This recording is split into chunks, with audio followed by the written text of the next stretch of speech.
Video, we were discussing Uniform Customs and Practices for Documentary Credits, the ICC publication number 600. We were trying a super fast quick look at the various rules applicable to LCs. Commercial invoice. There are a couple of documents like invoice or a transport document or insurance document that are defined by UCP as to how it should be. A commercial invoice should appear to be issued by the beneficiary. Only beneficiary can issue a commercial invoice. It should be made out in the name of applicant. The party on whom the commercial invoice is drawn should be the applicant of the credit. It should be in the same currency of the credit. If the credit is in dollar, the invoice cannot be in euro in the normal course of situation unless it has both the currencies indicated over there. Invoice need not be signed. Invoice can be named in various form. Invoice need not be signed. It must not be pro forma or provisional. When a commercial invoice is called for, it need not say it is commercial invoice, but it should not say it is a pro forma invoice or a provisional invoice. It can call itself as only invoice, tax invoice, customs invoice, or untitled. It may be for a value in excess of the credit, but drawing should be within LC value. The value in the commercial invoice can be in excess of the credit, but the drawing should be for an amount within the credit. Nominated bank can decide to accept such an invoice that has an excess value, and issuing bank is bound by such a decision of the nominated bank. Goods description should correspond to the description of the credit. The most important thing in a commercial invoice is that the goods description should correspond to the description of the credit. We are not asking for a mirror image. What we are trying to understand here is that the information provided in the credit and the information provided in the commercial invoice should correspond to each other. It can be in bits and pieces, all together collated, should be reflecting what is mentioned in the credit. If the Incoterms are indicated as a parts of goods description in the credit, that Incoterm should be repeated in the commercial invoice along with the version and the town. For example, Incoterms FOB Singapore 2010. It should be as it is copied into the invoice. So invoice should be issued by the beneficiary, issued on the applicant on the same currency of the credit, need not be signed, should not be pro forma or provisional. It can be for an excess value. Goods description should correspond to the description in the credit. Transport document. Under UCP 500, Ocean BL was the priority transport document. Under UCP 600, the multimodal transport document, the transport document that involves two different modes of transport is the priority. It is Article 19. Transport document can be however named. A multimodal transport document can be however named. The multimodal transport document should appear to indicate the name of the carrier. Carrier should be indicated. It should be signed. It can be signed by a master, carrier, or named agent, or it has to be signed on behalf of the carrier or a master. So, if an agent is signing, agent should sign on behalf of carrier or on behalf of master. If master is signing, master can sign for master himself, or he can sign on behalf of the carrier. So, whoever signs, they should indicate who has signed on whose behalf. That is, as agents for carrier type of notation should be available. So, transport document can be however named. It should indicate the name of the carrier. It should be signed by master, carrier, or agent. It should indicate who had signed on whose behalf. It should indicate goods have been dispatched at the place stated in the credit by means of an onboard notation which is pre-printed or a notation. Transport document should indicate goods have been dispatched at the place stated in the credit. The indication can be by ways of pre-printed or a notation. The transport document issuance date is taken as a shipment date. The transport document issuance date is taken as a shipment date unless a separate date is available with the onboard notation. The transport document should indicate the place of dispatch and the final destination as per the credit. The transport document should indicate the place of dispatch and the final destination as per the credit. In a transport document, normal expectation is at least one, either the place of dispatch or the final destination, or both might be an inland place. It should be the whole original or the full set should be submitted. Full set means normally 3 originals and 3 non-negotiable copies. The transport document should contain the terms and conditions of the carriage. Transport document should have no indication it's subject to charter party. It may indicate goods may be transshipped if the carriage is covered by a single transport document. The multimodal transport document may indicate goods will be transshipped if it is carriage is covered by a single transport document. The transport document may indicate transshipment will or may take place. The transport document may indicate transshipment will or may take place. What is this transshipment? Transshipment is to unload or reload the goods from one means of conveyance to another in the same or different modes of transport. That is important for a multimodal transport document. The unloading or reloading into the same or different modes of transports between the loading place and the destination place. What is a mode of transport? Shipment by sea, shipment by air, shipment by road, shipment by rail are different modes of transports. What is means of conveyance? Ship is a means of conveyance, aircraft is a means of conveyance, truck is a means of conveyance. So multimodal transport document can be however named, should indicate the name of the carrier, should be signed. The signatory should indicate on whose behalf they have signed. It should indicate goods have been dispatched at the places stated in the credit by a pre-printed or a notation. The issuance date will be considered as a shipment date. It should indicate the place of dispatch and final destination as mentioned in the credit. Full set should be submitted. It should indicate the conditions of the carriage. There should be no indication subject to charter party. It may say goods may be transshipped, and it may indicate transshipment will or may take place as long as the transport is covered by a single transport document. Now let us have a look at ocean or port-to-port BL. I think what Article 28 is. The marine BL can be however named but must appear to indicate the name of the carrier. Should be signed by the carrier, master or a named agent. Should indicate who had signed and on whose behalf. Should indicate goods have been shipped on board the named vessel. If you look at a multimodal transport document, we are saying indicate goods have been dispatched at the places stated in the credit. And in case of an ocean BL, we are saying it should indicate goods have been shipped on board a named vessel at the loading port stated in the credit.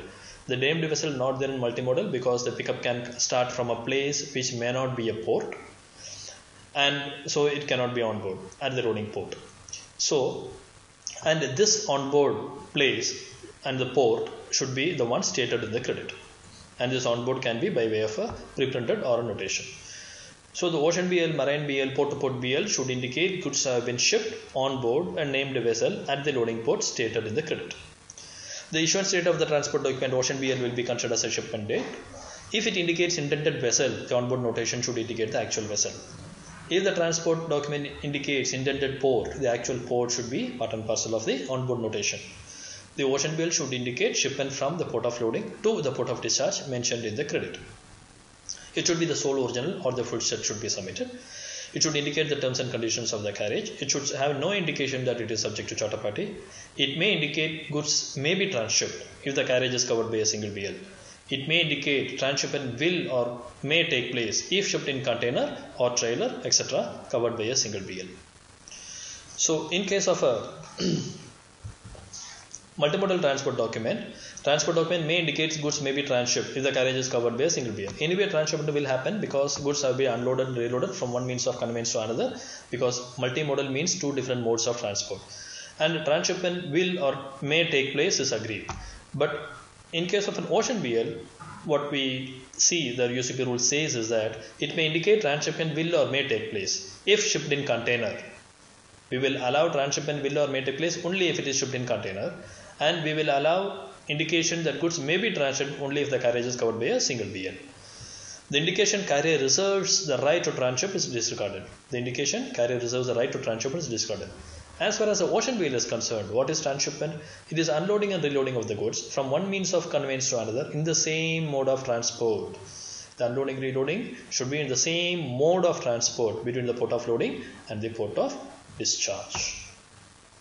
Non-negotiable sea way bill. Non-negotiable sea way bill is nothing but a marine sea way bill. It is used in situation where an inland waterway transport or a transport between two ports which are close by used. For example, Chennai to Colombo or Dubai to Doha. There is no title passed on based on possession of a non-negotiable sea way bill.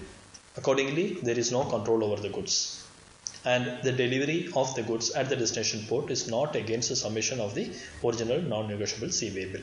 Otherwise, it is exactly same. Charter party bill. Charter party is a situation where a ship is taken by the charterer, mostly the buyer or the applicant, for a voyage or for a period. The owner has the right to liquidate the goods on board if the fees payable to the owner is not paid. So these are the two risks. The applicant controls where the ship will go and when it will go, and the owner has a right to take away the goods in case the charges payable to the ship owner is not paid. Charter party BL is also called tanker BL in case of an oil shipment or a gas shipment. It can be however named, it has to indicate it is subject to charter party. Charter party BL has to indicate it is subject to charter party or call itself a charter party BL.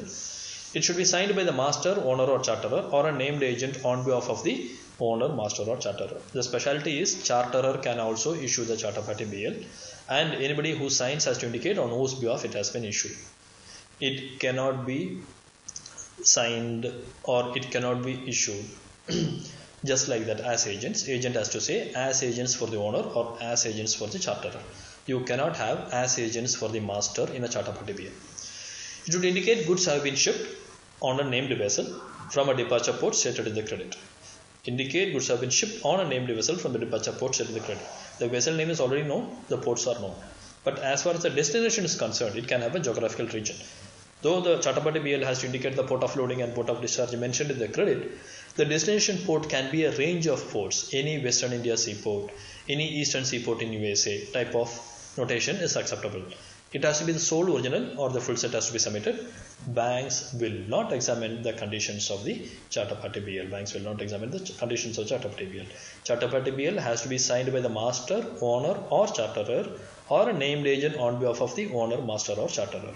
Banks will not examine the charter party conditions. Air transport document.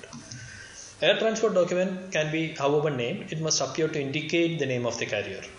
It should be signed by the carrier or a named agent on behalf of the carrier. Air transport document should indicate the name of the carrier and it should be signed on behalf of the carrier. Who has signed and on whose behalf should be indicated either as carrier or as agents for the carrier. It should indicate goods have been accepted for carriage. In the earlier situation we saw shipped on board the named vessel. Here we will say it's accepted for carriage because many times a house airway bill is issued at the time the goods are not loaded into the aircraft.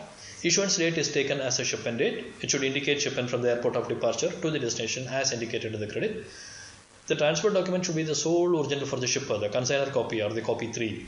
The transport document, air transport document has to be the sole original for the shipper, the consignor copy or copy 3.